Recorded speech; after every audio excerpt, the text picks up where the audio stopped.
त्रिजटा कौन थी? वह उसको माता सीता से सहानुभूति क्यों थी?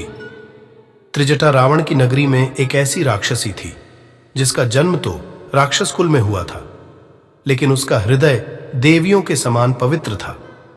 वह रावण को दुष्ट व पापी समझती थी। वह भगवान विष्णु में विश्वास रखती थी।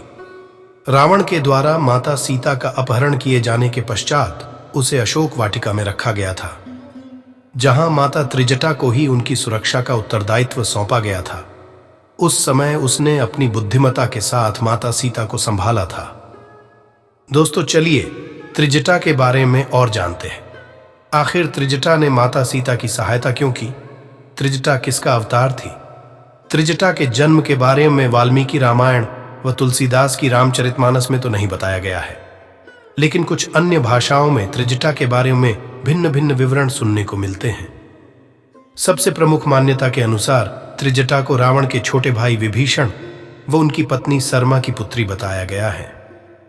कुछ अन्य रामायण में त्रिजटा को रावण व विभीषण की बहन के रूप में दर्शाया गया है। किसी भी बात को प्रमाणिक तौर पर नहीं कहा जा सकता, लेकिन यह निश्चित है कि उसका जन्म एक राक्षस कुल में हुआ था। फिर भी उसके अंदर राक्षसी प्रवृत्ति के गुण नामात्र थे। वह हमेशा माता सीता की सच्ची मित्र के रूप में याद की जाती है। अशोक वाटिका में माता सीता की अंगरक्षक की भूमिका त्रिजटा ने ही निभाई थी। जब रावण छल के द्वारा माता सीता को पंचवटी से अपने पुष्पक विमान में उठाकर ले आया, तो उसने माता सीता को अशोक वाटिका में रखा। रावण के द्वारा माता त्रिजटा को ही सीता मां की सुरक्षा सौंपी गई व सभी राक्षसियों का प्रमुख बनाया गया। रामायण में त्रिजटा की भूमिका भी यही से शुरू हुई थी, जिसमें उन्होंने स्वयं के चरित्र को ऐसा दिखाया जिससे वह आम जनों के दिल में हमेशा के लिए बस गई। वह माता सीता की दुख की साथी बनी थी। जब माता सीता रावण के द्वारा अपहरण कर लंका में लाई गई, तब वह अत्यंत विलाप कर रही थी। साथ ही अशोक वाटिका में अन्य राक्षसियां उन्हें तंग कर रही थीं। यह देखकर त्रिजटा ने अपनी बुद्धिमत्ता से बाकी राक्षसियों को चुप करा दिया था।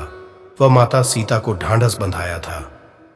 त्रिजटा के कारण ही माता सीता को उस राक्षस नगरी में रहने की शक्ति मिली व उनका विलाप कम हुआ था। ऐसा कहा जा सकता है कि वह माता सीता की गुप्तचर के रूप में भी काम करती थी। वैसे तो माता त्रिजटा रावण की सेविका थी, लेकिन वह भगवान श्री राम की विजय में विश्वास रखती थी। उसने अपने व माता सीता के बीच के संबंधों को जगत जाहिर नहीं होने दिया, किंतु हर पल वह माता सीता को हर महत्वपूर्ण जानकारी देती थी, जैसे कि लंका का दहन होना, समुद्र पर सेतु बनना, राम लक्ष्मण का सुरक्षित होना इत्यादि।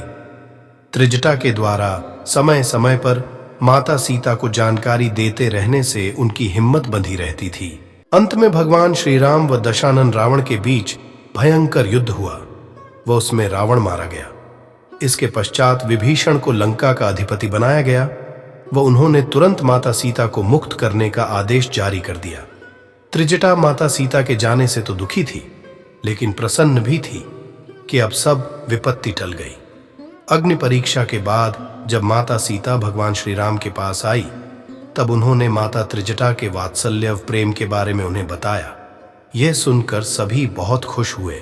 वह भगवान राम व माता सीता ने त्रिजटा को इतने पुरस्कार दिए कि अब जीवन भर उन्हें कुछ करने की आवश्यकता नहीं थी। साथ ही त्रिजटा को लंका में भी विभीषण के द्वारा अहम उत्तरदायित्व व उचित सम्मान दिया गया। कुछ मान्यताओं के अनुसार माता त्रिजटा भगवान राम व माता सीता के साथ पुष्पक विमान में बैठकर अयोध्या भी आई थी व कुछ दिनों तक उनके साथ रही थी। कुछ रामायण में लंका विजय के बाद यह बताया गया है कि विभीषण ने भगवान हनुमान से अनुरोध किया था कि वे उनकी बेटी त्रिजटा से विवाह कर लें। इसके बाद हनुमान ने त्रिजटा से विवाह किया, जिन्हें उन्हें एक पुत्र तेगनग्गा प्राप्त हुआ। कुछ समय तक वहां रहने के पश्चात हनुमान वहां से चले गए। तो प्यारे दोस्तों, ये थी माता त्रिजटा, जिसने सीता माता की दिल से सेवा की और उन्हें लंका में भी कोई कष्ट नहीं होने दिया। प्यारे मित्रों, वीडियो अच्छी लगी तो लाइक करें और चैनल को सब्सक्राइब करें। तब तक के लिए जय श्री राम।